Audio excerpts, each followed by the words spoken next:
सिंहासनिगता नित्यं पद्माश्रितकारिद्वया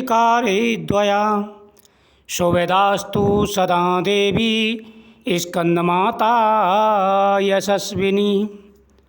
श्री दुर्गा जी के पांचवें स्वरूप को स्कंद माता कहा जाता है, जो भगवान स्कंद कुमार कार्तिकेय के नाम से जाने जाती हैं।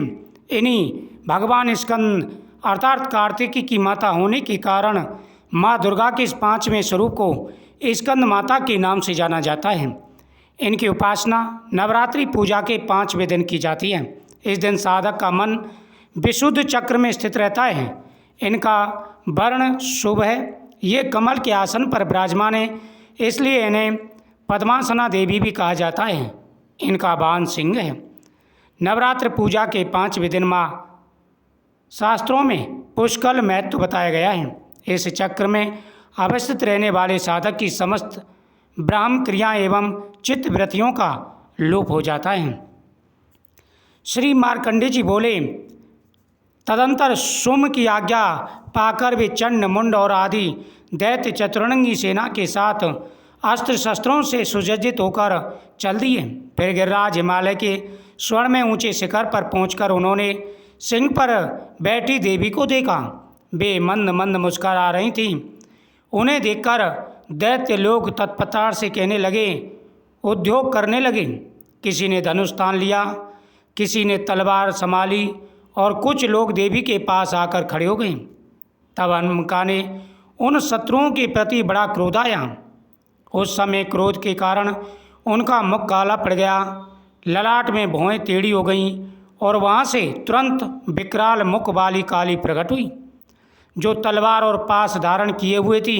वे विचित्र खटवांग धारण किए हुए, चीते के चर्म की साड़ी पहने हुए, नर मुंडों की माला पहने हुए, उनके शरीर पर मांस जैसे सूख गया था, मात्र हड्डियों का ढांचा था। जीभ लपलपाने के कारण वे और भी डरावनी प्रतीत होती थीं।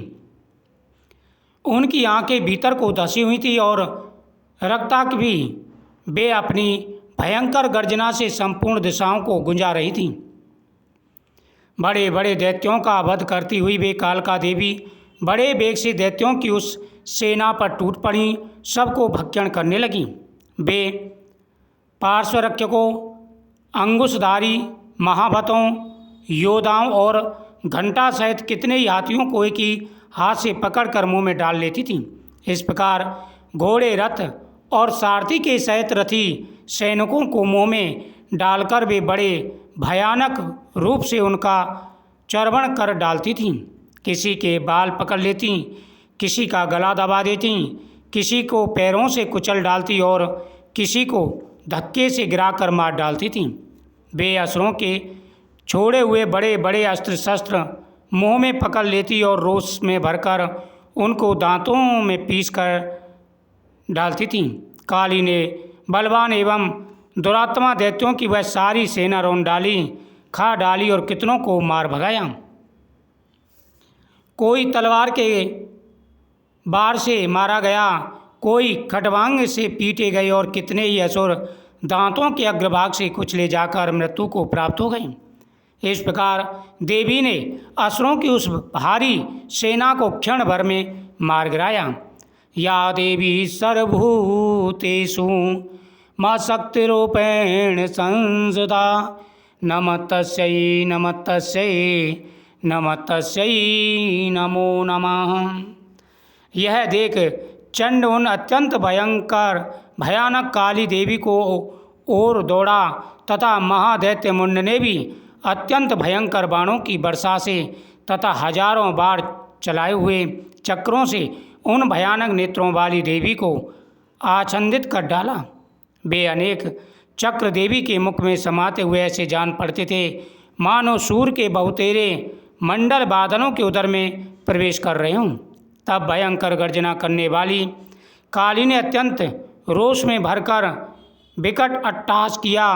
उस समय उनके विकराल बदन के भीतर कठिनता से देखे जा सकने वाले दांतों की प्रभा से वे अत्यंत उज्जवल दिखाई देती थीं।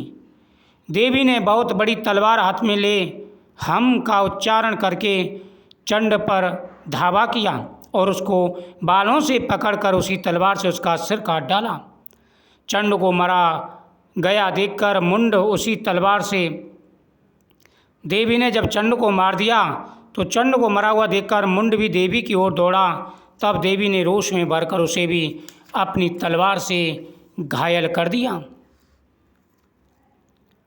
और धरती पर सुला दिया। महापराक्रमी चंड और मुंड को मारा गया देख मरने से बची हुई बाकी सेना भय से व्याकुल हो चारों ओर भाग गई।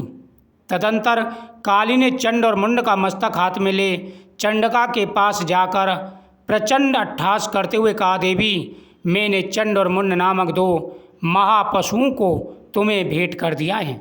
अब युद्ध यज्ञ में तुम निशुम्भ और शुम्भ का स्वयं ही वध करना।